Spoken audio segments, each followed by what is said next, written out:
Today's testimony centered on who was responsible for maintenance of a duck that caused this 2015 fatal crash.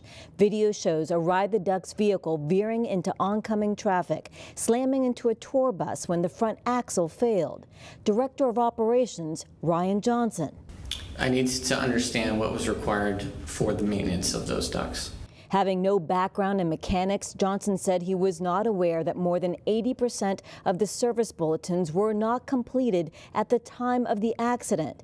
Today in court, he read from one of his own memos from 2014, voicing concern about workload. Now I see a shop that is at its maximum.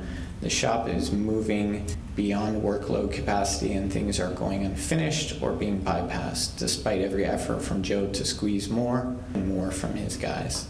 Attorney Karen Kohler showed the courtroom records of the same duck boat hitting the Aurora Bridge 3 separate times during the summer before the crash. More than 40 plaintiffs are trying to prove that they paid the price for sloppy maintenance. 기다렸어요.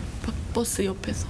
Bus passenger Sihu Bak testified through an interpreter about her bruised body and emotional trauma from seeing people lose their lives that day. Many people bleeding, crying. 그리고 죽은 사람들이 And also, 형체를 못 알아볼 정도로 and also dead people where I was not able to recognize their figures. You couldn't tell their faces? 그러니까 얼굴을 제대로 이게 볼 수가 없는 상황이었다 이 말씀이세요?